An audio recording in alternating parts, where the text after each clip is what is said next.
In 1938, an entire steam locomotive crew vanished with their locomotive. The train engineer, fireman, and brakeman were gone without a trace. For 80 years, their disappearance was a ghost story. Then, miners broke into a sealed chamber 100 feet underground in a Kansas salt mine, and there it was, their locomotive, discovered perfectly preserved on a timber trestle. The official story called it a tragic, freak accident. But the brakeman's granddaughter just found a folded letter tucked in an old family Bible, a letter written after her grandfather was declared missing. It warned of a secret final run and gave a chilling command: don't trust the mine. What secret were these men forced to take to their graves, and why was their locomotive buried deep underground to silence it forever? Subscribe now so you won't miss similar chilling stories on our channel in the future. And tell us where you're watching from and what time it is there. We love seeing where our audience tunes in from.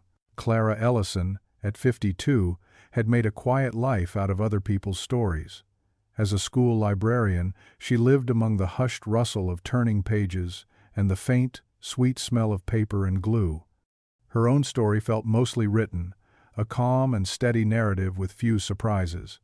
But that was before her grandmother's Bible. It had been sitting on her coffee table for a week, a heavy, leather-bound book that felt more like a brick of history than a religious text.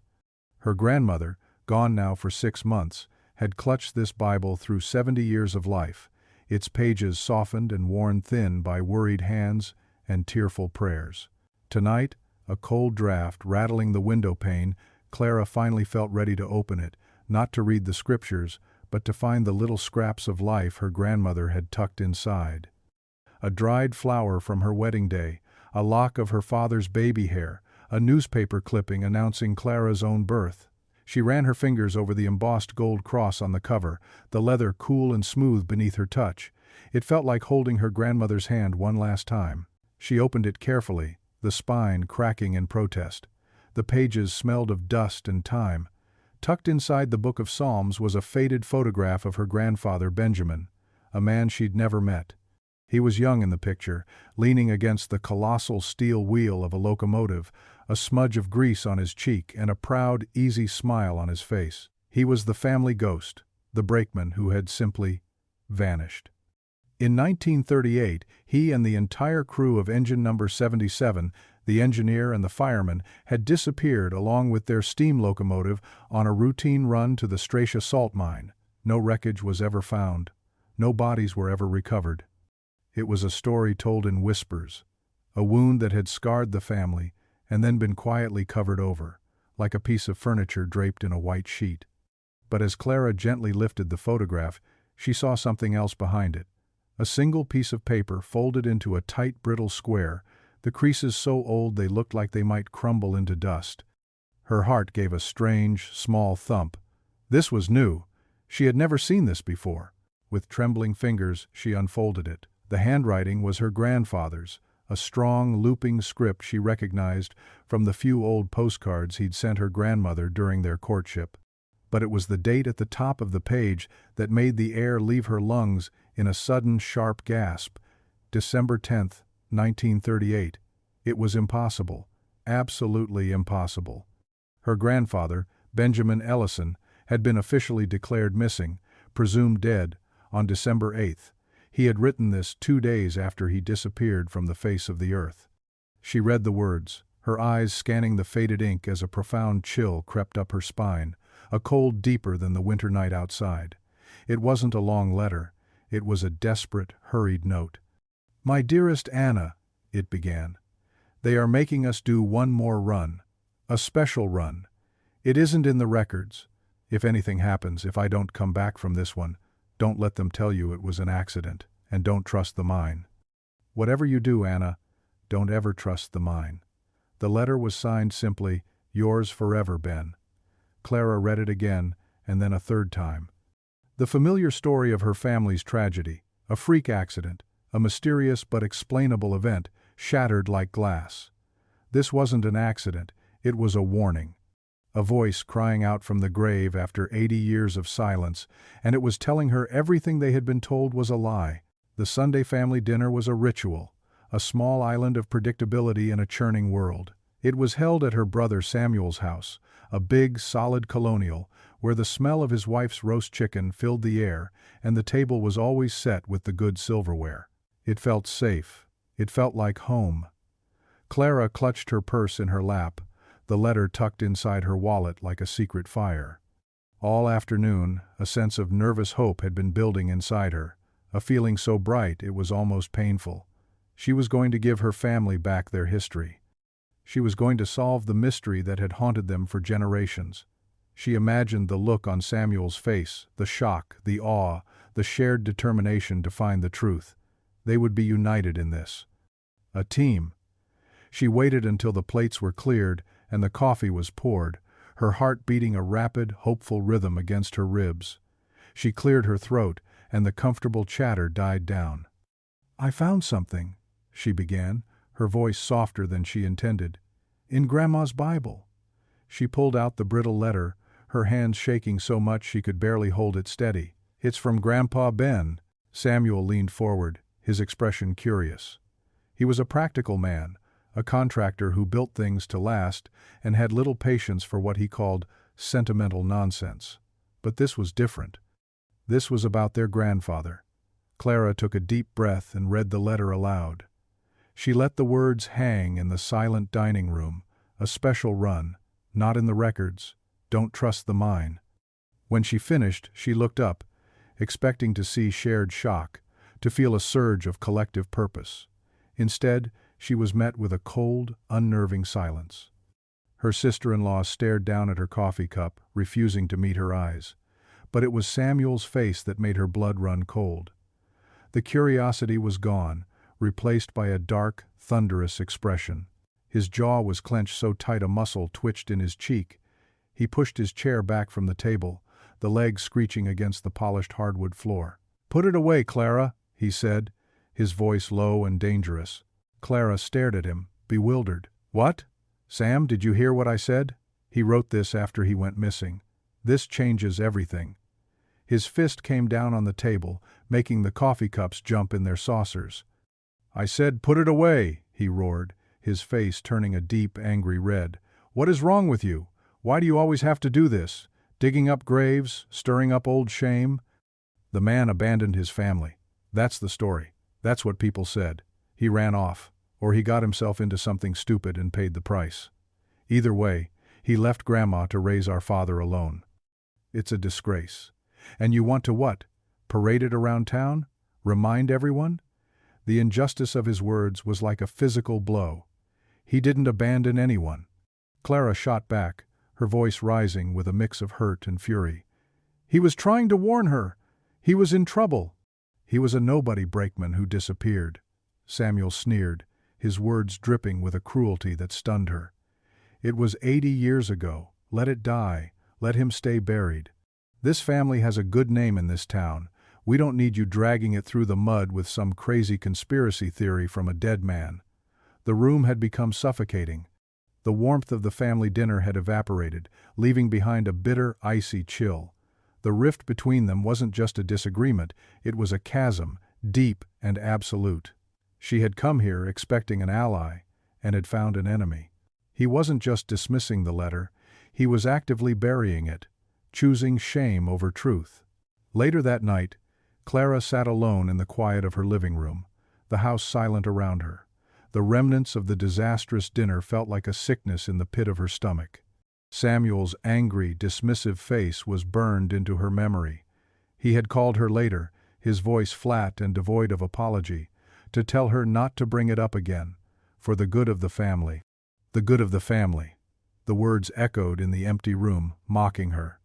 She took the brittle letter from her purse and laid it on the coffee table under the soft glow of a reading lamp.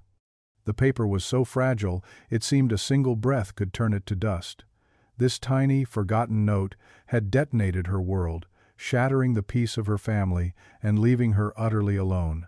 The weight of it all pressed down on her, the 80 years of silence, the corporate power of the mine, and now the opposition of her own brother. For a fleeting moment, she considered doing what he asked. She could fold the letter, put it back in the Bible, and let the ghost of her grandfather rest. It would be easier, it would be safer.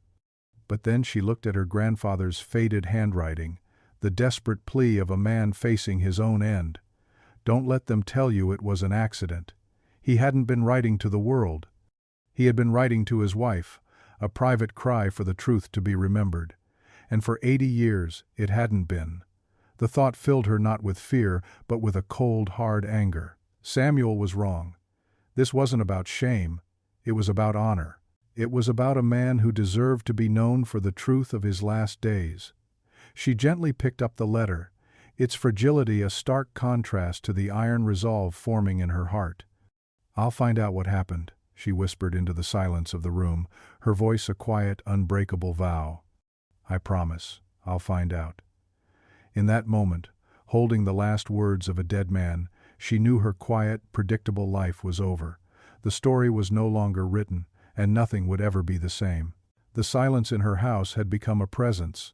In the 2 weeks since the disastrous dinner, Clara had spoken to her brother only once, a stiff, clipped conversation about their mother's upcoming doctor's appointment that left a bitter taste in her mouth.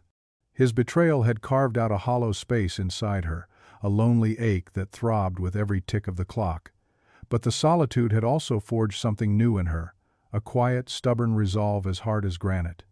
She had the letter. She had the truth. She just didn't know what to do with it. The Stratia salt mine was a name that had been a whisper in her childhood, a place of shadow and sorrow. Now, it was her only lead. The company had built a museum on the surface years ago, a polished, family-friendly attraction that smoothed over the mine's dark history with interactive exhibits and glossy brochures. It felt like a desecration, but it was a place to start.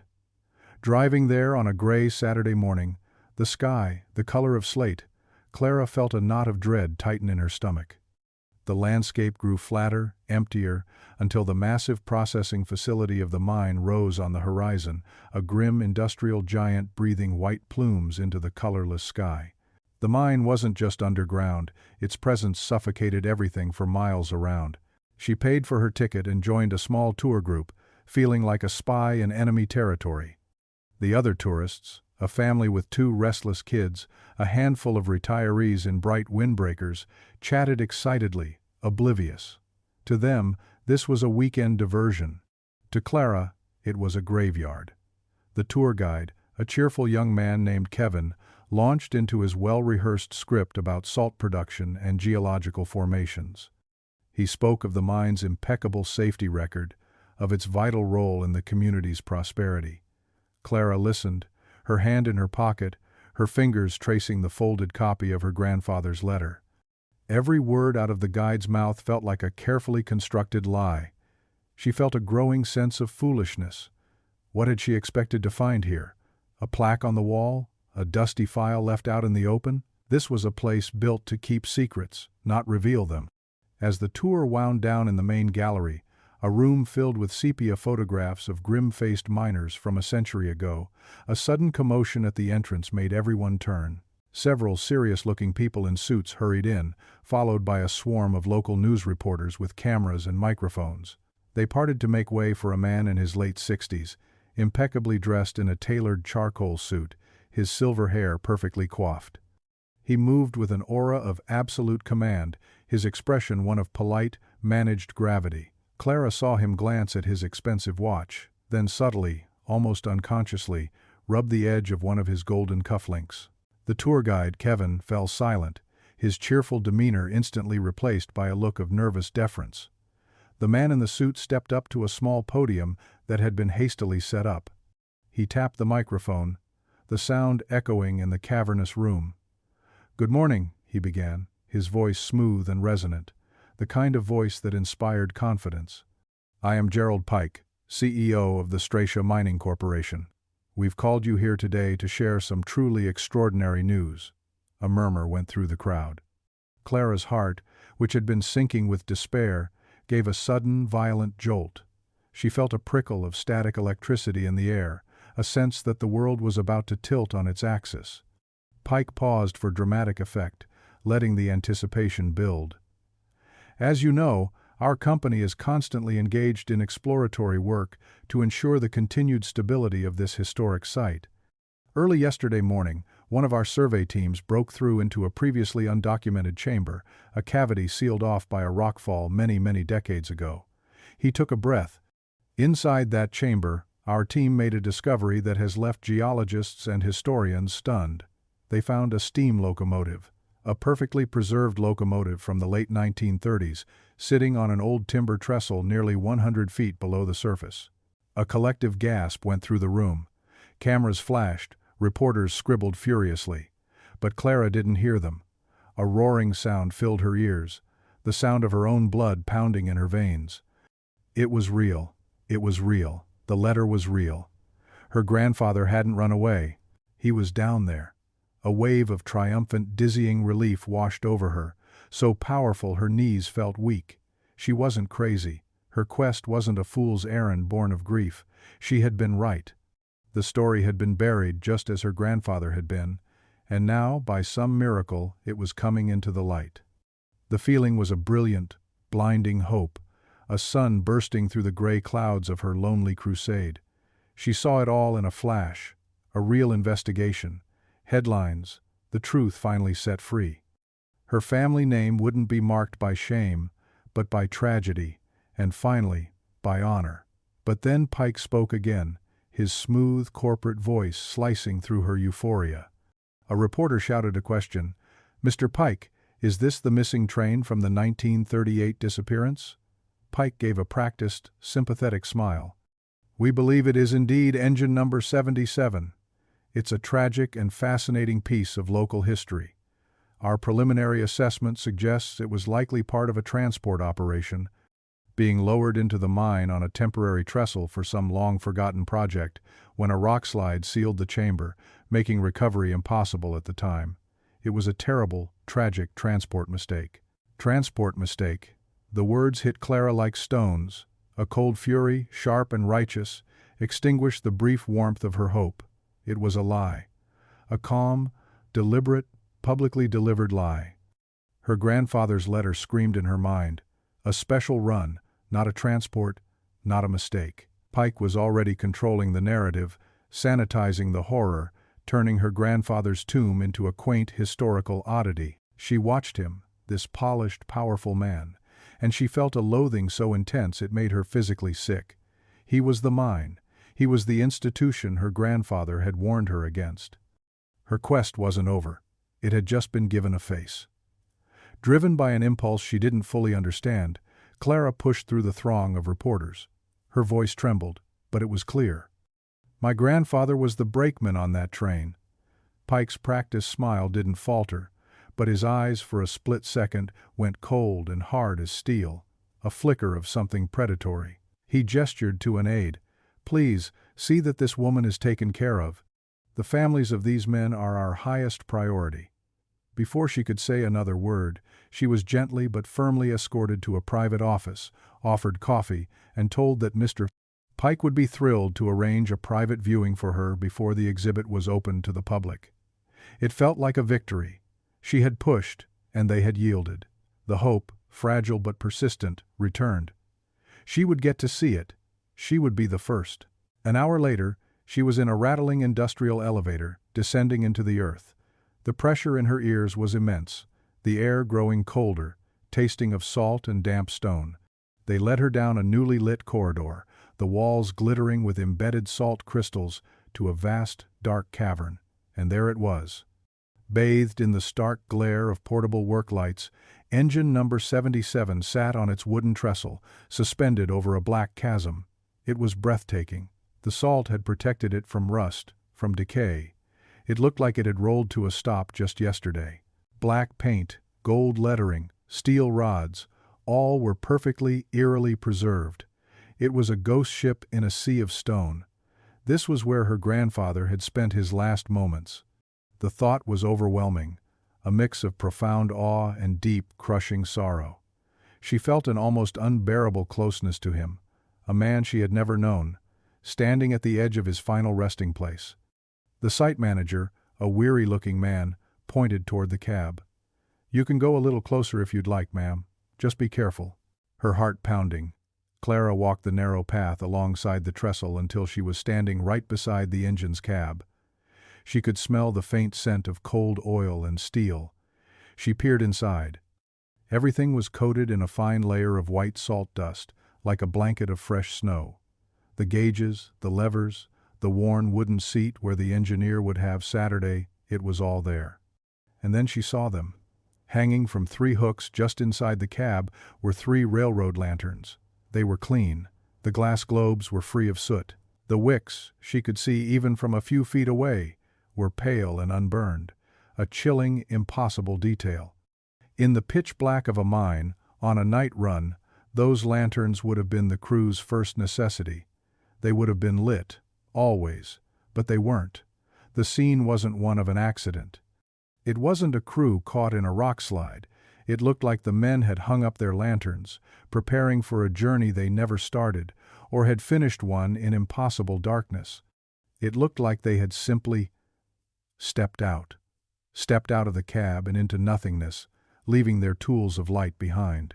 The logic of it crumbled in her mind, leaving behind a terrifying void.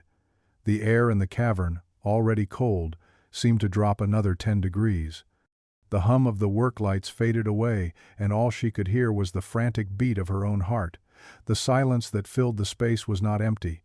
It was ancient, heavy, and watchful. A deep primal part of her screamed that she was not alone. Something was there with her, in the dark, a presence that had kept watch over this steel tomb for 80 years, and it knew she was there. The image of the 3 unburned lanterns was seared onto the back of her eyelids. Clara drove home from the mine in a daze, the chilling silence of that underground chamber riding with her in the passenger seat. Sleep, when it finally came that night, was not a refuge. It was a dark, suffocating space filled with the rumble of a distant train and the feeling of unseen eyes watching her from the shadows. She woke up shivering, the cold of the mine deep in her bones, a cold that had nothing to do with the temperature. Gerald Pike's smooth, confident face floated in her memory, and his lie about a transport mistake echoed with the slick gloss of a well-rehearsed deception. The unlit lanterns proved it was a lie, but it was her word against a powerful corporation. She needed more. She needed proof on paper, something solid and irrefutable that couldn't be dismissed as family grief or wild speculation.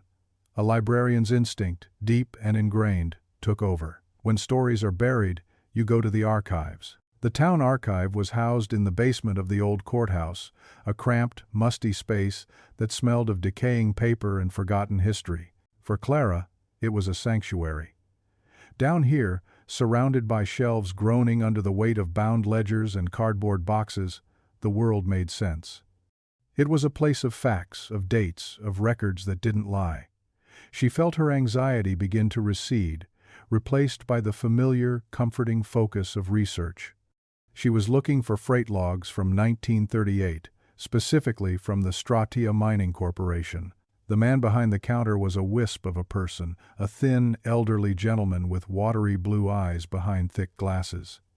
He introduced himself as Thomas Green, the town archivist for the past 45 years, muttering the information as if sharing a state secret. He moved with a nervous, shuffling energy, his fingers constantly drumming on his desk or adjusting his spectacles. He seemed more a part of the archives than its keeper, another dusty relic left on a shelf.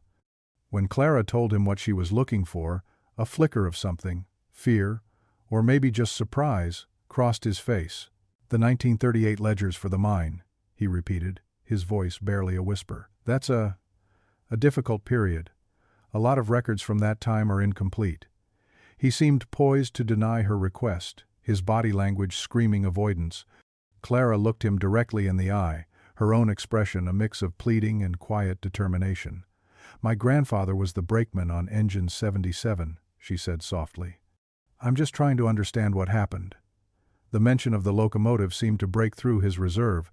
His fidgeting stopped. He looked at her, truly looked at her, and she saw not a bureaucrat, but a man burdened by secrets. He let out a long, slow sigh that seemed to carry the weight of decades. "Come with me," he whispered, and led her into the stacks. He pulled out a massive, leather-bound book, its cover coated in a thick layer of dust. It was the freight ledger for the final quarter of 1938. As Thomas laid it on a table, A small cloud of dust bloomed in the stale air. Clara's heart hammered against her ribs. Together, they turned the brittle, yellowed pages, their fingers tracing the neat columns of dates, engine numbers, and cargo manifests. The entries were all mundane, predictable: coal, timber, blasting powder. Then, on the page for December 7th, she found it. Engine number 77. The entry was there, clear as day. Her breath caught in her throat. But it was the rest of the line that made the hair on her arms stand up. The cargo column was blank. The destination column was blank. It was a ghost entry. A scheduled run with no purpose, leading to nowhere. It was exactly what her grandfather had said. A run that isn't in the records. It makes no sense, Clara breathed, staring at the empty space on the page. A train doesn't just run empty into a mine for no reason. Thomas Green was pale. He glanced nervously toward the door, as if expecting someone to burst in. He leaned closer to her, his voice dropping so low she had to strain to hear it. "They've been putting pressure on me for years," he confessed, his words a rushed, frightened torrent. "Especially since they found the locomotive. Told me to be careful about what records I release, that some things are sensitive, that it's better for the town to let the past stay in the past." This was it, the confirmation she desperately needed. A surge of exhilaration shot through her, a powerful feeling of vindication. She wasn't alone anymore. She had an ally. Someone on the inside who knew the truth was being suppressed. "Is there more?" she asked, her voice urgent. "Are there other records? Memos? Work orders?" Thomas hesitated, his eyes darting around the room. He seemed to be wrestling with a lifetime of fear. Finally, he gave a short, decisive nod. "There might be, hidden away. Give me a day. Come back tomorrow afternoon. I'll see what I can find." The promise hung in the air, electric with possibility. Clara felt a bond form with this nervous, kind man, two quiet people who believed in the sanctity of the truth. For the first time, she felt a genuine, soaring hope that she could actually win. The next morning, her brief sense of victory was shattered by a phone call. It was a secretary with a crisp, impersonal voice informing her that Mr. Gerald Pike would like to see her. It wasn't a request. Clara found herself in his opulent office on the top floor of the Stratia mining headquarters, a room with a panoramic view that made the entire town look like a toy set below. Pike was all smooth charm and condescending smiles. He offered her tea, asked about her family, and spoke of the upcoming memorial for the brave men of Engine 77. It was a masterful performance, designed to disarm and intimidate. "I understand you have a personal connection, and I admire your passion," he said, steepling his fingers. "But I must gently advise you to be cautious. Spreading unsubstantiated rumors, these conspiracy theories, it doesn't honor your grandfather. It only causes pain and reopens old wounds for the community." The audacity of the man, lecturing her on her own family's pain, sent a flash of hot anger through her. "It wasn't a transport mistake," she said, her voice shaking slightly but firm. "My grandfather called it a special run. The freight ledger from that day is blank. Why?" Pike's smile tightened at the edges. His mask had slipped, just for a second. His hand went to his wrist, and he began to slowly, deliberately rub the gold edge of his cufflink. The gesture was hypnotic, reptilian. "Old records can be unreliable, Miss Ellison," he said, his voice dropping to a near purr, laced with menace. "Paper gets lost. Memories fade. The company is honoring these men as heroes. I'd hate to see that narrative complicated by confusion. It's best for everyone to accept the official story. It's a cleaner ending." Clara left his office feeling violated, but also strangely defiant. The threat was no longer veiled.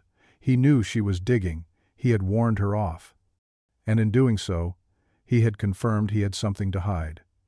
Her hope now rested entirely on Thomas Green. She drove straight to the archive, her stomach in knots, praying he had found something. She found him not in his office, but in the deepest aisle of the stacks, putting books away with a frantic, jerky energy. He didn't look up when she approached. "Mr. Green," she said softly. "It's me, Clara Ellison." He flinched as if she had shouted. He turned slowly, and the man she saw was not the one she had met yesterday. The cautious hope in his eyes was gone, replaced by a raw animal terror.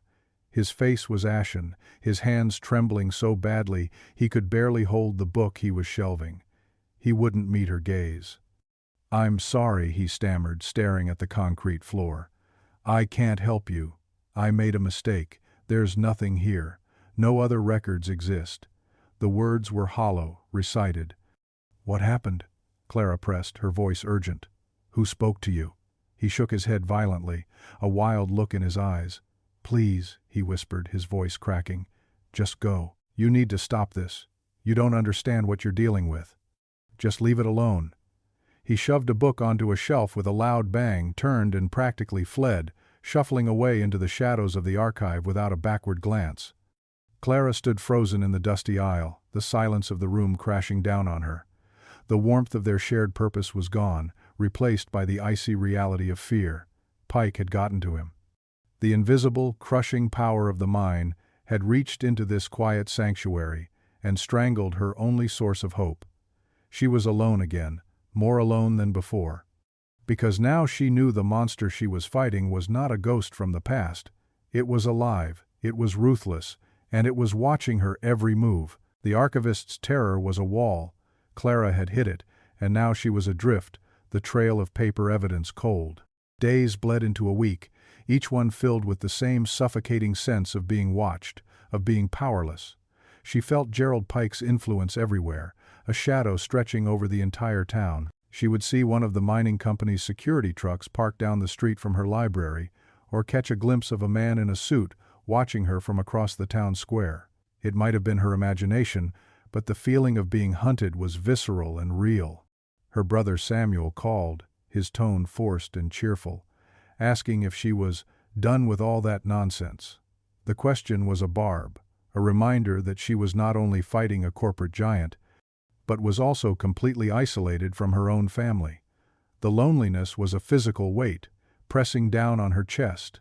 Frustrated and blocked at every official turn, Clara made a decision born of desperation. If the documents wouldn't speak, maybe the people would. The men on that train had families, wives, children. They lived somewhere. This wasn't just a story about a train. It was a story about a community of people bound by a shared, unspoken tragedy. She spent an afternoon at the library, her library, the one place she still felt some measure of control, poring over old town directories and census records from the 1930s.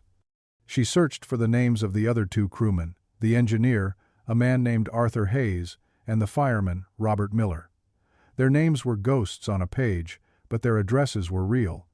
They had all lived within a few blocks of each other in an older part of town known as the Rail Yard District, a neighborhood of small, sturdy houses built for the men who worked the lines. Clara drove there as the afternoon sun began to dip low, casting long, mournful shadows across the quiet streets.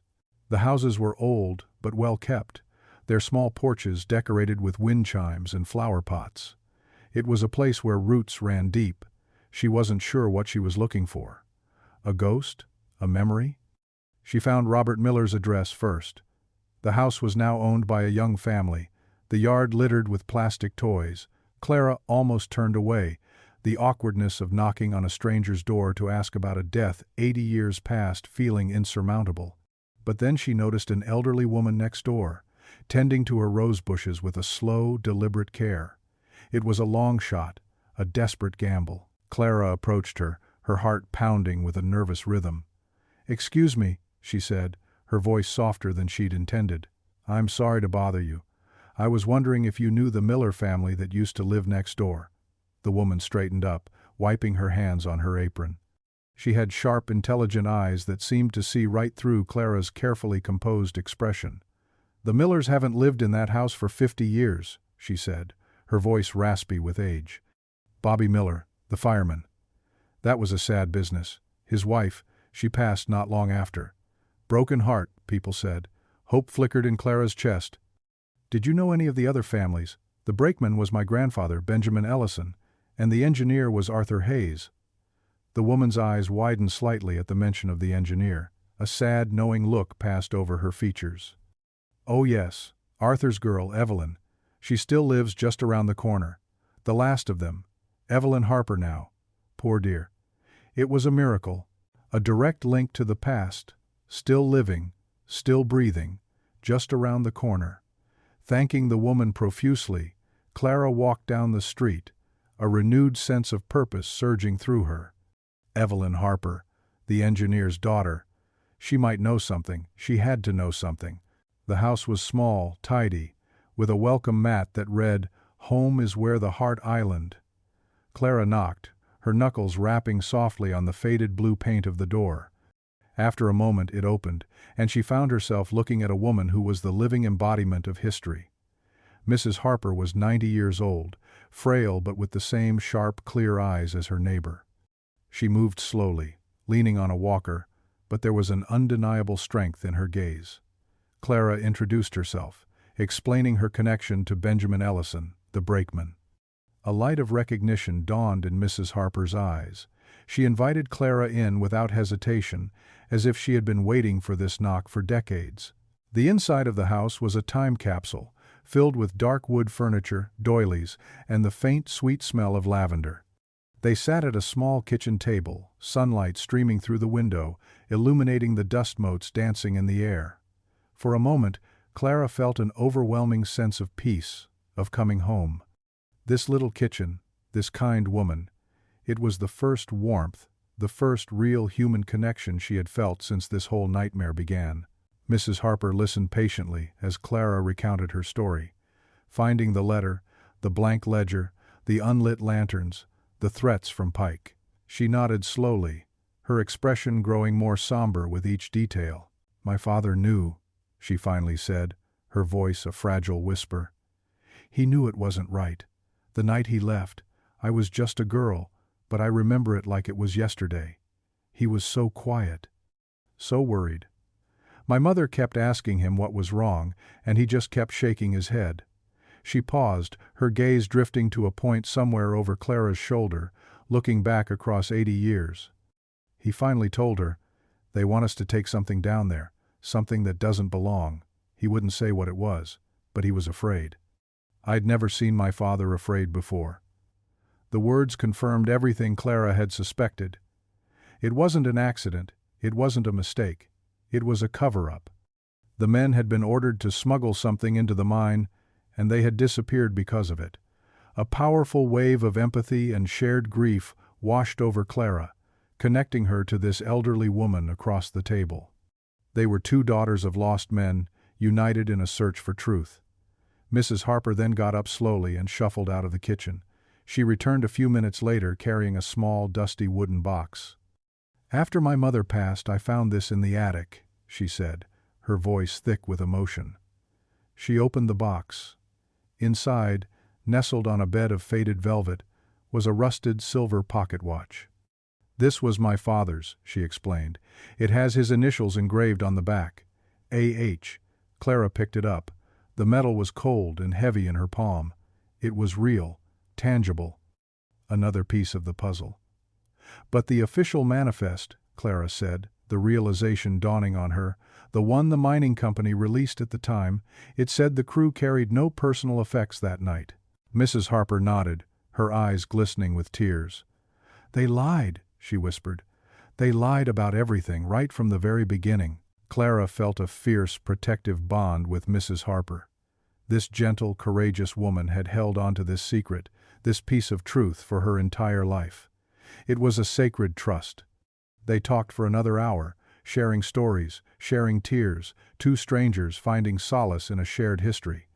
When Clara finally left, the sun had set, and a deep twilight had settled over the quiet neighborhood.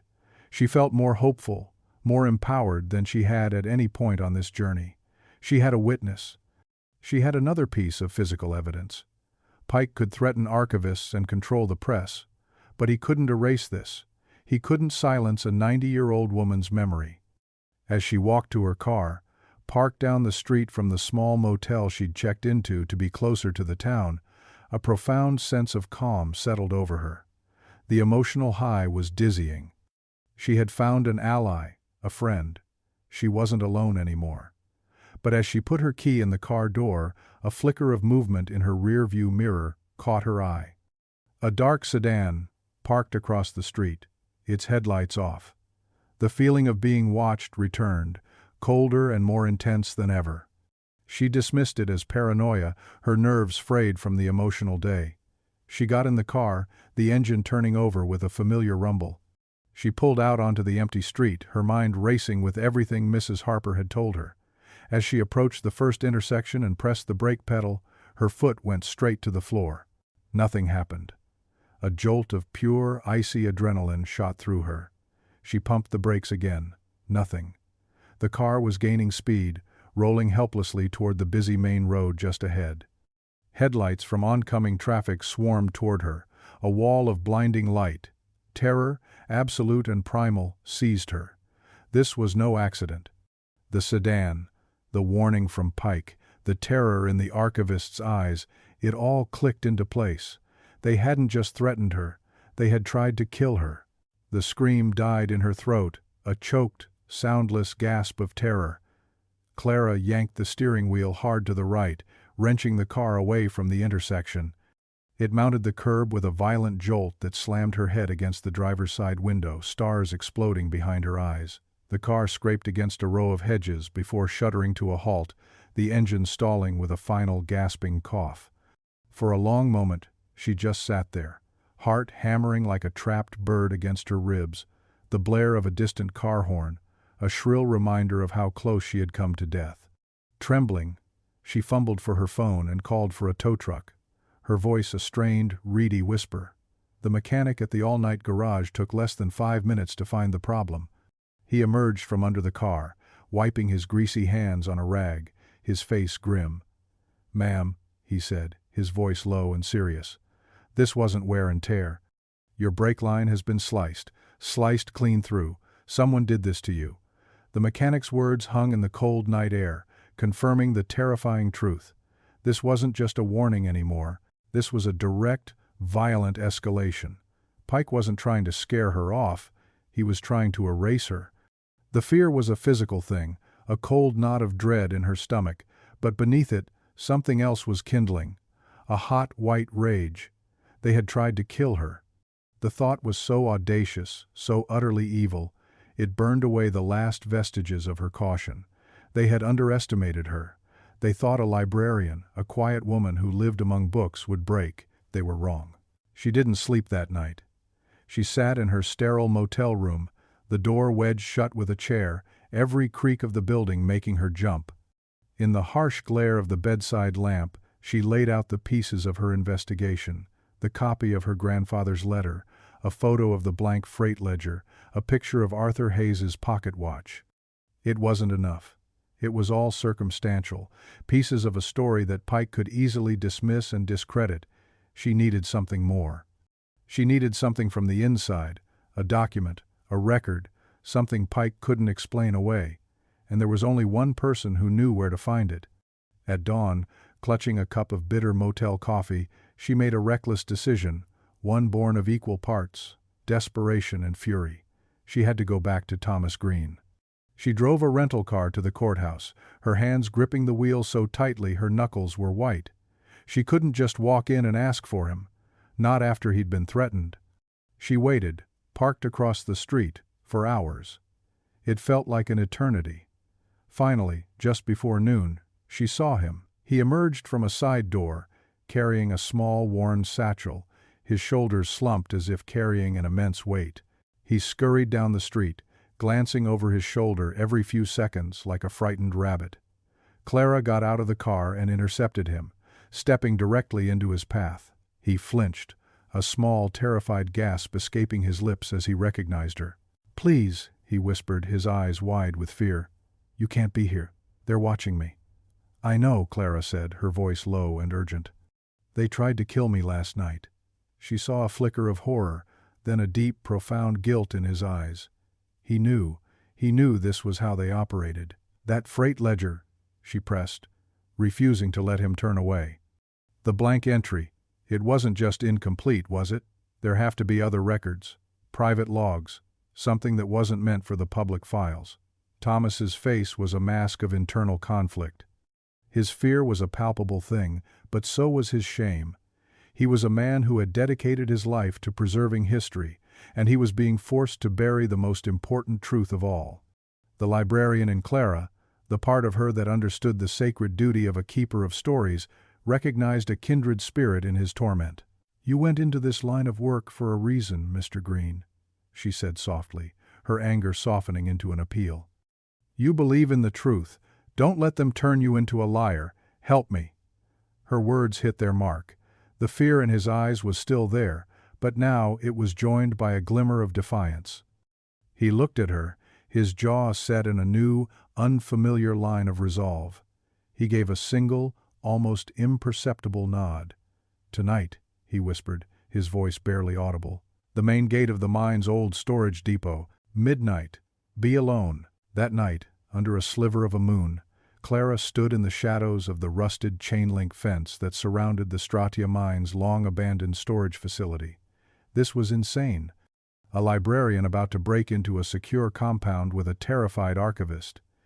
Every rational instinct screamed at her to turn back, to go to the police, but the police in a town owned by Gerald Pike were no help. This was her only way forward. A small side gate creaked open, and Thomas Green's thin silhouette slipped out. He was dressed in dark clothing, his face pale and strained in the moonlight. He handed her a pair of bolt cutters and a key card. "The cameras on this side are down for maintenance," he whispered, his attempt at a wry smile failing completely. "We have until the 4 a.m. security sweep. That's it." Inside, the facility was a maze of towering shelves and silent, hulking machinery draped in white cloths, like sleeping metal giants. The air was thick with the smell of dust and stagnant oil. It felt like trespassing in a mausoleum. Thomas led her with a surprising confidence, navigating the labyrinthine aisles as if he had walked them 1,000 times in his mind. He stopped in front of a section of shelves loaded with old architectural blueprints, rolled up in cardboard tubes. "He hid things," Thomas explained, his voice echoing in the vast, silent space. "The old mine supervisor from that era. He was a meticulous man, but he was paranoid. He kept a second set of ledgers, private ones. He didn't trust the front office." Thomas began pulling down the heavy tubes, his movements precise and practiced. Behind them, hidden from view, was a small locked metal footlocker. He produced a key from his pocket, his hand trembling as he inserted it into the lock. The click of the tumbler was deafeningly loud in the silence. Inside the footlocker were a handful of thin, cloth-bound notebooks. Thomas opened one, and there it was. Clara felt a surge of adrenaline so powerful it made her dizzy. It was a small, handwritten ledger. Her eyes scanned the entries, her mind racing. Shipments of timber, mining equipment, all normal. And then, a series of entries that made her blood run cold. Page after page of notations under the heading, "Unauthorized Shipments." The entries listed dates, times, and cargo, canisters of industrial waste, crates marked with chemical hazard symbols, all routed via Engine 77 on its final runs. The destination was listed as Chamber 7, Geological Seal. The horrifying truth crashed down on her with the force of a physical blow. It wasn't an accident. They hadn't been smuggling jewels or gold. They were smuggling poison. The Stratia Mining Corporation had been using the deepest, most inaccessible parts of the mine as a secret, illegal dumping ground for hazardous materials. Her grandfather and his crew weren't just witnesses, they were the instruments of the crime. And according to a final, chilling notation, they had refused the last run. Crew refusing further unsanctioned transport. The spidery handwriting read, "Liabilities. Proceed with containment protocol." Containment protocol. They hadn't disappeared. They had been silenced, murdered, and then buried along with their train, their tombs sealed with a rock slide to hide the company's dirty, toxic secret forever. "We have it," Clara breathed, a feeling of pure, righteous vindication washing over her. She felt triumphant. They had the proof. They had the truth. They had won. The emotional high was ecstatic, a moment of perfect clarity and justice. And then, a beam of light sliced through the darkness. The loud, angry shout of "Freeze! Security!" shattered the silence. They had been discovered. Lights flooded the aisle, blinding them. 2 burly security guards were advancing on them, their faces hard and grim. Panic seized Clara. They were trapped. Thomas reacted with a speed that belied his frail appearance. He shoved the ledger into Clara's hands. "Go!" he hissed, his voice filled with a desperate urgency. He then picked up an empty blueprint tube and hurled it into a neighboring aisle, creating a loud clatter. As the guards turned toward the sound, he gave Clara a powerful shove toward a side exit she hadn't seen. "They can't bury this again!" he yelled. "Run!" Clara ran. She fled through the dark aisles, her lungs burning, the precious ledger clutched to her chest. As she burst out a side door and scrambled back toward the fence, she risked one last glance back. From a high catwalk overlooking the storage floor, another figure was watching the scene unfold. Even in the dim light, she recognized the immaculate suit, the silver hair. It was Gerald Pike.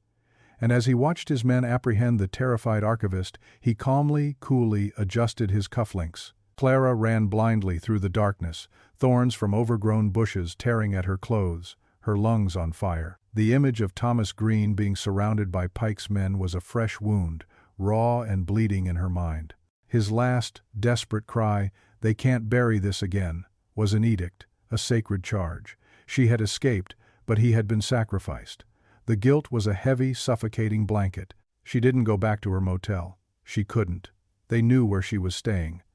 Instead, she drove for hours, heading south on dark, empty highways, the precious ledger hidden under her passenger seat. She ended up in a cheap, anonymous motel 3 towns over, paying in cash and checking in under a false name. For 2 days, she holed up in that stale, smoke-scented room, a prisoner of her own fear. Every time a car pulled into the lot, her heart leaped into her throat. She replayed the events of that night over and over, the triumphant high of discovery immediately crushed by the terrifying low of the chase. She was a fugitive, a librarian with a stolen book that held a secret so toxic it had gotten men killed 80 years ago, and had now likely cost Thomas Green his freedom, or worse. She tried calling the courthouse archives, her voice disguised, asking to speak to Mr. Green. A clipped, official-sounding woman informed her that Mr. Green had taken an abrupt and indefinite leave of absence for personal health reasons. The corporate lie was so thin, so insultingly transparent, it made Clara's blood boil. They had him. They had erased him from his life's work, just as they had erased her grandfather. The ledger felt like it was burning a hole in her suitcase. It was the truth, the ultimate proof, but it was useless if she couldn't get it to the right people. She couldn't go to the local police. Pike owned them. She couldn't go to the local paper. The mine was its biggest advertiser. She was completely, utterly boxed in. She felt a profound and crippling despair. Maybe Samuel had been right. Maybe she should have left it alone. This fight was too big. Pike was too powerful. She was a single, 52-year-old woman against a generational machine of corruption and violence. The sheer hopelessness of it all washed over her, and for the first time she considered just walking away. She could mail the ledger to a state newspaper anonymously and disappear. Go home, lock her doors, and pretend none of this had ever happened. It was in that moment of absolute weakness, staring at the peeling wallpaper of the dingy motel room, that her phone buzzed. It was an unknown number. Her first instinct was to ignore it, to throw the phone against the wall. But some flicker of hope, some stubborn, unkillable part of her, made her answer. She said nothing. For a moment, there was only static on the line. Then, a voice, reedy and familiar, whispered her name. "Clara?" It was Thomas Green. A wave of relief so intense it made her dizzy washed over her. He was alive. He was free. "Thomas, where are you? Are you okay?" "There's no time," he said, his voice a rushed, panicked whisper. "They let me go. A warning. They told me if I ever spoke to you again. It doesn't matter. I can't live with the silence anymore. I have something for you, something I should have given you from the start." Hope surged through her, fierce and bright. "What is it? Where are you? Meet me, tonight, 10 p.m., at the Locomotive exhibit. The main museum entrance will be unlocked."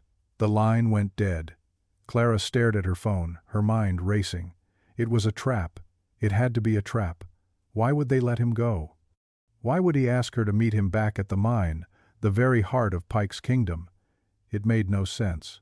Every logical fiber of her being screamed at her not to go. It was a stupid, reckless risk, the kind of mistake a character in a horror movie makes right before the end. Going back there was walking directly into the lion's den. But then she thought of the terror in his voice, and the quiet dignity of his final act of defiance in the storage depot. He had sacrificed himself for this truth. If there was even a shred of a chance he was telling her the truth now, that he had one final piece of the puzzle, how could she not go? Betraying his trust felt worse than walking into a trap. This was her fatal flaw, the decision she would make that the world would scream at her not to. Driven by a desperate hope and a profound loyalty to the only man who had truly helped her, she made the choice. She would go. That night, the Strachey Salt Mine Museum was a place of deep shadows and unnerving silence. The polished exhibits and cheerful displays looked sinister in the gloom. True to his word, the main entrance was unlocked. Clara slipped inside, her footsteps echoing on the marble floor. The cavernous main gallery was empty. A single work light cast a lonely pool of yellow on the floor. Her senses were on high alert, every creak and groan of the building a potential threat. She moved cautiously toward the elevator that led down to the newly opened Locomotive exhibit, her heart a frantic drum against her ribs. The elevator doors opened with a soft chime, and she stepped inside, the descent into the earth feeling like a final, irreversible commitment. The underground chamber was even more chilling at night. The Locomotive, Engine 77, sat in its bath of spotlights, a massive, silent beast of steel and ghosts. And standing beside it, his small frame almost lost in the immensity of the cavern, was Thomas Green. He was holding an old railroad lantern. He looked older, more fragile than she remembered, his face etched with a deep and weary terror. But as she approached, he met her eyes, and she saw the same flicker of defiance that she had seen in the archives. "I'm sorry to ask you to come here," he said, his voice trembling slightly. "It was the only place I knew they wouldn't be listening." He held out the lantern. It was heavy, its metal casing cool to the touch. "This was in my private collection," he explained. "My own grandfather worked in the mine. He found it near a collapsed tunnel, years after the disappearance. He never told anyone. He was too afraid." He showed her the inside rim of the lantern's base. Scratched crudely into the metal were two initials, B.E. Benjamin Ellison, her grandfather's lantern. Another impossible artifact, another piece of the truth clawing its way out of the earth. He had been there. He had met his end in some dark, forgotten tunnel, not in the Locomotive. This lantern was the last thing he had ever held. Clara reached for it, her fingers brushing against Thomas's. And in that moment, before he could say another word, the main chamber lights flickered wildly and then went out, plunging them into absolute, suffocating blackness. A deep, groaning sound echoed from the far end of the cavern, the unmistakable sound of shifting rock. A cloud of dust billowed toward them, choking the air. "It's a trap!" Thomas yelled, his voice tight with panic. He shoved the lantern into Clara's hands. "They know we're here! They're sealing the tunnel!" The rumbling grew louder, more violent. The very ground beneath their feet began to tremble. Thomas grabbed her arm, his grip surprisingly strong. "They can't bury this again," he whispered, his voice a fierce, desperate plea. He shoved her hard, pushing her toward a narrow service shaft she hadn't noticed before, a small opening in the rock face almost hidden by shadows. "Get out! Tell them all!" The ceiling above them groaned, and a shower of small rocks rained down. There wasn't time for both of them. Clara hesitated for a split second, her mind screaming. She couldn't leave him. But the look on his face, a look of grim, final purpose, told her she had no choice. She scrambled into the service shaft just as a huge section of the cavern roof collapsed with a deafening final roar, sending a tidal wave of rock and debris crashing down exactly where they had been standing. The blast of air from the cave-in threw her forward into the darkness of the narrow tunnel. When she looked back, the opening was gone, sealed by a mountain of freshly fallen rock. The main chamber was silent. Thomas Green was gone. She was alone, trapped deep underground, with nothing but her grandfather's lantern, and a secret that was trying to bury her alive. Panic was a living thing in the darkness, a clawing, suffocating beast. Clara crawled through the narrow service tunnel, the rough stones scraping her hands and knees raw, the heavy weight of her grandfather's lantern bumping against her side. The air was thick with dust, each breath a struggle.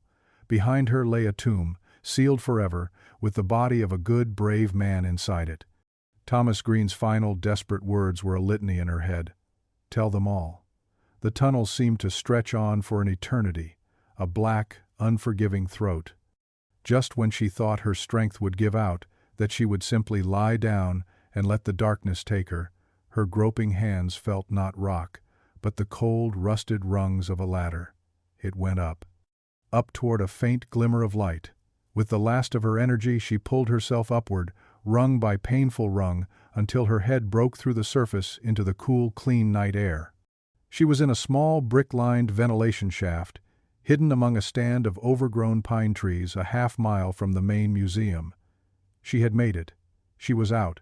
She was alive. Lying on the damp pine needles, gasping for breath under a sky full of indifferent stars, Clara clutched the secret ledger and the lantern to her chest. Grief for Thomas was a hot, sharp agony, but her fear was now calcified into something harder, something cold and unbreakable: rage.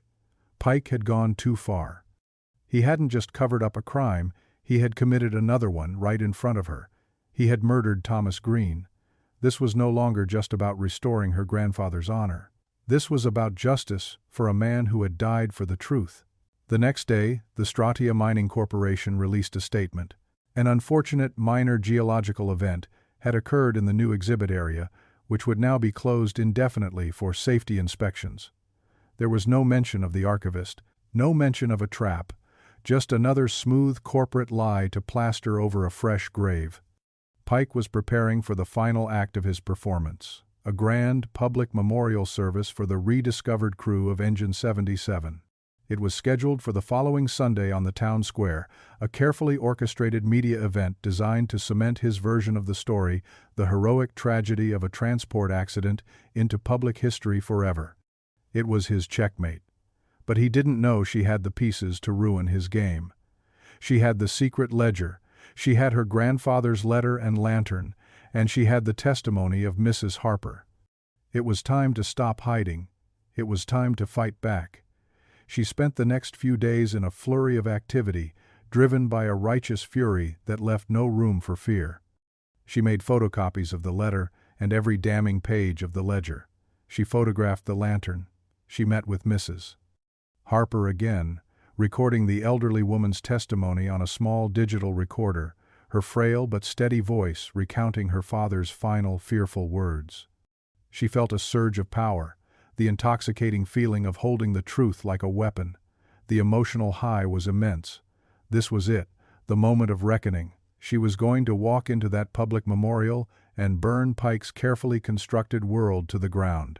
She contacted 2 reporters from a state-level newspaper, journalists from outside Pike's sphere of influence, telling them she had explosive, documented proof of a corporate cover-up that spanned 80 years. She told them to be at the memorial service, to have their cameras ready. This was her moment. Justice was finally within her grasp. The day of the memorial was bright and cold. The town square was filled with people, a solemn crowd gathered before a temporary stage. A massive black-and-white photograph of the 3 crewmen, her grandfather among them, hung as a backdrop. Gerald Pike stood at the podium, his voice filled with a false, somber reverence as he spoke of heroism and sacrifice. Clara watched from the edge of the crowd, her bag heavy with the evidence, the reporters standing nearby, waiting for her signal. This was the peak of the roller coaster, the breathless moment before the plunge. Pike finished his speech to polite applause, and Clara began to move forward. This was her chance. But as she pushed through the crowd, a hand grabbed her arm. She turned, expecting a security guard, but it was her brother, Samuel. His face was a mask of cold fury she had never seen before. "What in God's name do you think you're doing?" he hissed, his grip like iron. "Sam, you have to let me go," she said, trying to pull away. "I have proof of everything. I know what you have," he snarled, his voice a low, vicious whisper. and you are going to put it away and walk out of here right now." The words hit her with the force of a physical blow. A cold dread, far worse than anything Pike had made her feel, began to seep into her veins. "What are you talking about?" she stammered. "How do you know?" "Pike called me," Samuel said, his eyes hard and unyielding. "He told me my unhinged sister was running around town causing trouble, trying to destroy our family's name. He said he understood. He said he wanted to help me protect our reputation." The world tilted. The sounds of the memorial faded into a dull roar in her ears. Pike hadn't just threatened her, he had gone to her brother. He had found her deepest vulnerability, the fractured love of her own family, and he had twisted it into a weapon against her. "He's a murderer, Sam," she cried, her voice cracking with disbelief and a dawning, sickening horror. "He killed a man 2 nights ago. He's been poisoning the ground for a century. He's a businessman." Samuel shot back, his face contorted with a mix of anger and shame. "He keeps this town alive. He's offered to set up a scholarship fund in Grandpa's name. A generous one. He wants to help us put this behind us, with honor." The word honor, coming from his lips, was a desecration. He had been bought. Her own brother had been bought for the price of the family's good name and a blood money scholarship. The betrayal was absolute, a knife twisting in her deepest wound. She saw the reporters looking over, their expressions growing impatient. It was now or never. She wrenched her arm free from his grasp. "I don't care," she said, her voice shaking with a grief so profound it felt like it was tearing her apart. "The truth has to come out." She stumbled toward the stage, her vision blurred with tears. She could hear Samuel shouting her name behind her. She reached the reporters, opening her bag, her hands fumbling with the files. "Here," she gasped. "Here is the proof." But before the journalist could even take the papers from her, Samuel was there. He stepped in front of her, his face a mask of public concern and private fury. He put his arm around her, a gesture that looked protective but felt like a cage. "I am so sorry," he said, his voice loud enough for everyone around them to hear. "My sister, she's not well. She's been under a great deal of stress since our grandmother's passing. She's confused. She has these fantasies. It's all just a terrible misunderstanding." He turned her away from the reporters, his fingers digging into her arm. He was discrediting her, humiliating her in front of everyone, using her grief as a weapon to paint her as a hysterical, unstable woman. The reporters exchanged uncertain glances. A crazy sister with a wild story versus the calm, rational brother and the powerful CEO? The choice was simple. They lowered their cameras. Their interest evaporated. It was over. The hope that had burned so brightly was extinguished, drowned in the most painful betrayal of her life. Samuel led her away from the stage, his face set like stone. She was alone. Utterly and completely alone, broken and defeated on the manicured grass of the town square, the sound of a lone trumpet playing taps for 3 men who had been murdered for a lie, her own family was now helping to protect. Defeat was a bitter, metallic taste in her mouth. Clara drove away from the memorial in a fog of grief and humiliation, her brother's cruel words echoing in her head. She's confused. She has these fantasies. He hadn't just betrayed her, he had stolen her voice, her credibility. He had handed Pike the perfect weapon, a narrative that painted her not as a truth seeker, but as a mentally unstable woman unhinged by grief. She drove back to her empty house, the proofs of murder and corruption lying useless in her bag. For the first time, she truly understood the depth of Pike's cunning. He didn't need to kill her. He just needed to make sure no one would ever listen to her. The next few days passed in a blur of gray despair. She sat in her quiet living room, the curtains drawn, the silence amplifying the crushing weight of her failure. She had lost everything: her quest, her ally, her family. Thomas Green was dead, and she was a pariah, the crazy woman who had made a scene at a solemn ceremony. She felt a profound, aching loneliness that was worse than any physical threat. Pike had won. He had buried the truth under a mountain of lies, and he had used her own brother to do it. The rage that had fueled her was gone, replaced by a hollow, aching emptiness. It was over. It was a quiet knock on her door 2 days later that finally broke through the stupor. She ignored it at first. It was probably Samuel, coming to deliver a final lecture on family loyalty. But the knocking persisted, gentle but firm. With a weary sigh, she dragged herself to the door and peered through the peephole. It was Mrs. Harper. Clara's heart gave a painful lurch. She couldn't face her. She couldn't look into that kind, hopeful face and tell her that it had all been for nothing. But Mrs. Harper was nothing if not persistent. Clara finally opened the door. The old woman stood on her porch, leaning on her walker, her expression one of deep, empathetic sadness. "I saw what happened," she said softly, her voice filled with a quiet strength. "I saw what your brother did." Clara's composure finally broke. A ragged sob escaped her lips, and she sagged against the doorframe, the full weight of her defeat washing over her. "It's over, Evelyn," she whispered, the words tasting like ash. "He won." Mrs. Harper reached out a frail, wrinkled hand and placed it on Clara's arm. Her touch was surprisingly firm. "The devil only wins if the good people give up," she said, her voice clear and steady as a church bell. "You are not beaten yet, child. You just feel like you are." She looked past Clara into the darkened house. "Let an old woman come in and make you some tea." Sitting in her own kitchen, watching Mrs. Harper's slow, deliberate movements as she prepared the tea, Clara felt a tiny, fragile seed of warmth begin to thaw the ice around her heart. Mrs. Harper didn't offer empty platitudes or easy reassurances. She simply sat with Clara in her grief, a silent, powerful presence that said, "You are not alone." They sat for a long time, sipping the hot, sweet tea, the silence comfortable and profound. Finally, Mrs. Harper spoke again.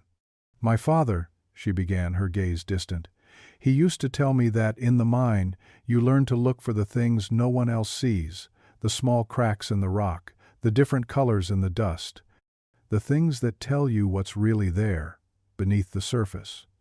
Her words hung in the air, a gentle puzzle. Clara looked at her, confused. "I don't understand." "You have been fighting on the surface, Clara," Mrs. Harper continued, her eyes sharp and clear.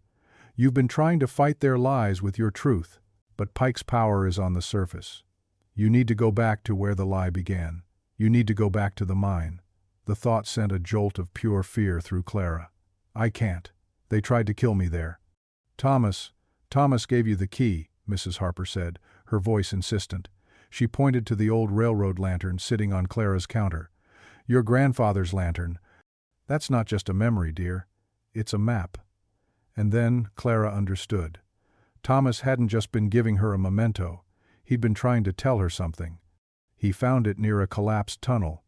Her grandfather hadn't died in the main chamber with the locomotive. He had died somewhere else. It was the most dangerous, most insane idea she had ever had. Pike's security would be on high alert. Going back to the mine was a suicide mission. And yet, the thought sparked something in her, a final, desperate flicker of the fire she thought had been extinguished. What if there was more? What if the secret they'd buried wasn't just the one train? Before she left that day, Mrs. Harper made Clara promise her something. The old woman took a piece of paper and wrote down a simple, strange phrase. "The canaries are singing at the north seam." She made Clara memorize it. "If you get into trouble, Mrs. Harper instructed, her expression deadly serious, "and you can make one phone call, you call my number. Don't say who you are, just say that phrase. My late husband was the county sheriff for 30 years. There are still a few good deputies who remember what real loyalty looks like. They'll know what it means." It was a safety line, a thread of hope in the darkness. That night, armed with her grandfather's lantern, a powerful flashlight, and a coded phrase she prayed she wouldn't have to use, Clara returned to the mine one last time. She didn't go to the museum. She went to the place Thomas had shown her, the ventilation shaft hidden in the woods. The way down was terrifying, a descent into a black, silent world where she was the intruder. Down in the service tunnels, the air was cold and dead. She had the secret ledger, but it hadn't been enough. She needed more. Mrs. Harper's words echoed in her head, "Look for the things no one else sees." She thought back to the old mine supervisor's ledger. The destination, Chamber 7, geological seal. The place where they dumped the poison.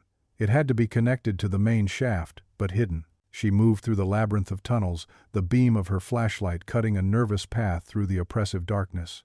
Her grandfather's lantern, unlit, was a heavy weight in her hand, a tangible link to the man who had walked these same passages. Using a faded mind schematic she had photographed at the archives, she found her way to the general area marked as Chamber 7.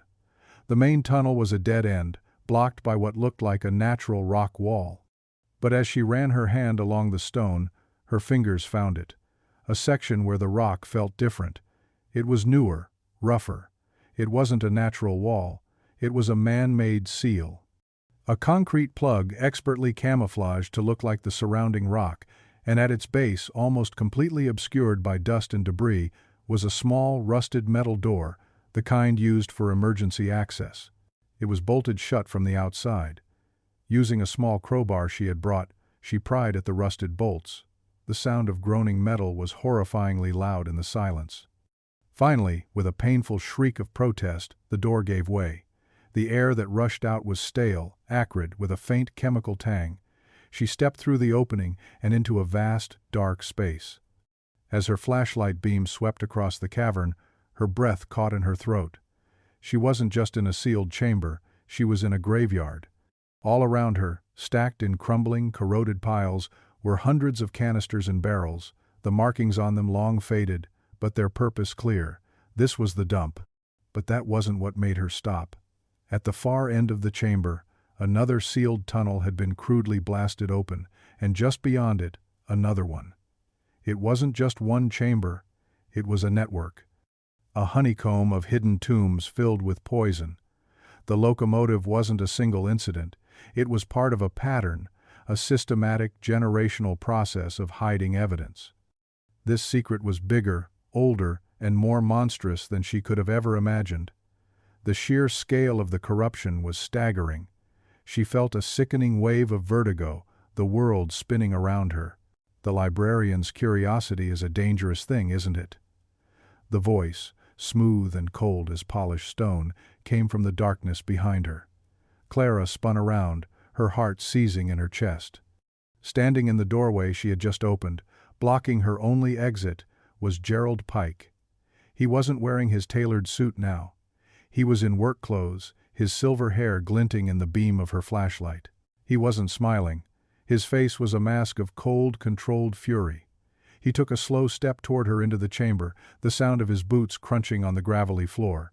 "I have to admit I'm impressed," he said, his voice a low, menacing purr. "You just couldn't let it go. You're just like your grandfather. He had a stubborn streak, too. A misplaced sense of morality that ended up being very inconvenient. The casual, almost bored way he admitted his guilt was more terrifying than any threat. "You'll end up just like them," he said, taking another step closer. "Another sad little story, another loose end buried so deep, no one will ever find it." He held up a heavy-duty radio. "My men are waiting right outside this tunnel. There's no way out, Miss Ellison." This was it, the end of the line. She was trapped, hundreds of feet underground, with a killer. But Mrs. Harper's voice echoed in her memory. The canaries are singing at the north seam. She still had one desperate final move. Clara backed away from him, deeper into the chamber of poison, fumbling for her phone. "It's over, Pike," she said, her voice shaking but defiant. "I've already won." He laughed, a short, ugly sound that held no humor. "Really? How's that?"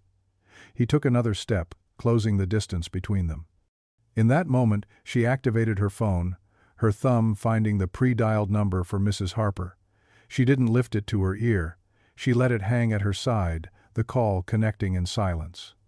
And then she spoke, her voice ringing out in the dead air of the tomb, loud and clear, for Pike, and for the open phone line, to hear.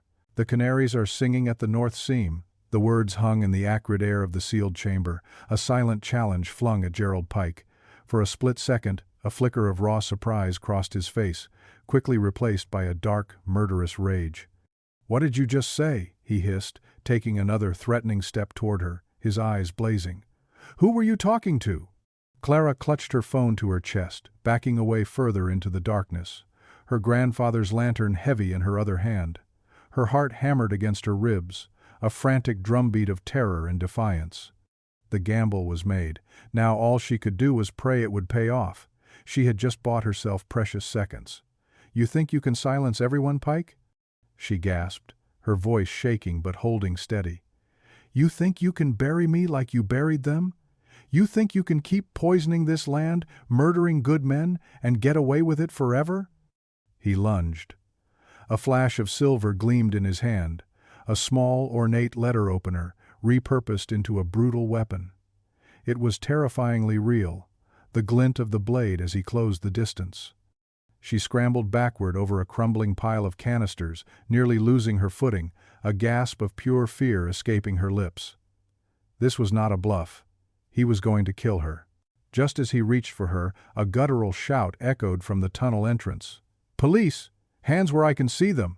Pike froze, his body rigid, his eyes wide with disbelief. Footsteps thundered behind him, heavy boots on rock. Flashlights cut through the gloom, illuminating the scene.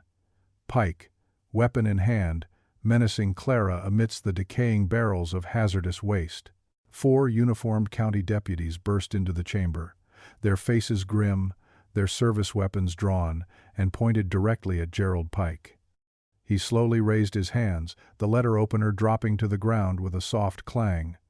"What is the meaning of this?" Pike demanded, his voice suddenly calm, utterly devoid of the menace of moments before. "You can't just storm private property, this is outrageous." But one of the deputies, a stout man with tired eyes, stepped forward. "Mr. Pike, we received an urgent call." A code phrase, from Mrs. Evelyn Harper. She claims she knows about unsanctioned chemical dumping, 80-year-old murders, and a corporate cover-up right here in this mine. And she believes Clara Ellison's life is in danger, deep underground. Looks like she was right. Relief, so powerful it almost buckled Clara's knees, washed over her. Mrs. Harper's faith, her courage, had saved her. Justice, a cold, hard, vengeful goddess, was finally here. They had pulled her back from the very brink. The deputies secured Pike, cuffing his hands behind his back. As they led him away, his eyes, burning with hatred, found Clara's. His sneer was chilling. "Truth doesn't bring men back, Miss Ellison," he spat, his voice a low, venomous whisper. "It just makes things messy. You think this changes anything?" And as they pulled him further into the tunnel, she heard the almost inaudible scrape of metal, the familiar, unsettling sound of him calmly adjusting his cufflinks, even in defeat. The gesture was a final, mocking taunt, a symbol of his unwavering, chilling composure. Months blurred into a new season, shedding the bitter chill of winter for the soft, hesitant green of spring. The aftermath of Pike's arrest was a maelstrom. Federal agencies swarmed the Stratia mine, uncovering the vast, interconnected network of hidden toxic waste chambers Clara had discovered. The scandal ripped through the town, through the state, finally exposing 80 years of calculated greed and murder. Pike and his key accomplices were swiftly indicted, facing a mountain of charges ranging from environmental crimes to accessory to murder. The name Stratia Mining Corporation became synonymous with corruption, its once proud history stained indelibly with blood and poison. For Clara, the sense of vindication was immense, a powerful surge of satisfaction that hummed beneath every interaction. She had done it. She had unearthed the truth, revealed the buried secrets, and brought a monster to justice. But the victory felt heavy, bittersweet. The joyous triumph she had imagined, the clear, unadulterated happiness of a long-fought battle won, was shadowed by an enduring ache in her heart. The first memorial service for the rediscovered crew had been a lie, a performance to cement a monstrous cover-up. But a true memorial, one steeped in honesty and sorrow and genuine honor, was now planned. It was a clear, quiet afternoon, the sky a vast, endless blue. A small, permanent monument had been erected near the mine entrance, not by the corporation, but by a community reeling from revelation, yearning for a truth to grasp. Etched into the dark granite were the names of Benjamin Ellison, Arthur Hayes, and Robert Miller. Below them, a new addition, Thomas Green, a silent tribute to the latest victim in a decades-long war for justice. The entire town was there, no longer swayed by corporate lies, but by the raw, undeniable facts Clara had brought to light. Reporters from across the country filled the square, their cameras now pointed not at Pike's empty pronouncements, but at the faces of families finally allowed to grieve in the light of truth. Clara stood beside Mrs. Harper, the elderly woman's hand in hers, a warm, fragile connection that was now one of the strongest in Clara's life. The two women, united in their shared sorrow and unexpected courage, were symbols of resilience. Mrs. Harper's eyes, though wet with tears, held a fierce dignity as she looked at her father's name on the stone. Then there was Samuel. He stood alone at the very edge of the crowd, his posture stiff, his face etched with a pain Clara couldn't quite decipher. She had called him after Pike's arrest, wanting to share the triumphant news, wanting to finally heal the chasm that had opened between them. But his voice on the phone had been cold, distant. "You destroyed our family name, Clara," he had said, his voice flat, devoid of any hint of reconciliation. "You shamed us. For nothing." The words had cut her deeper than Pike's blade, a wound that festered even in the glow of justice. He was incapable of seeing the honor in what she had done, only the disruption, the scandal, the tarnishing of a false legacy. Their relationship remained broken, perhaps beyond repair, a permanent scar on her landscape. The thought brought a fresh wave of grief. She had gained a family of courageous allies and grieving strangers, but she had lost her only brother. It was a high price to pay. As the ceremony concluded, Clara stepped forward to the monument. She reached into her bag and pulled out her grandfather's railroad lantern. It was still dark, unlit, just as it had been when Thomas gave it to her, just as it had been when her grandfather last held it. The deputies had retrieved it from her in the mine, returning it to her carefully. Now, with a deep, cleansing breath, she flicked open the cap, lifted the glass globe, and struck a match. The small flame caught the wick, sputtering for a moment, and then burst into a steady, warm glow. The light flickered, casting long, dancing shadows on the engraved names of the fallen men.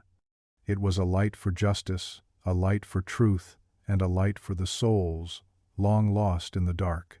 She placed the lantern gently at the base of the monument, its steady glow a beacon against the shadows of the past.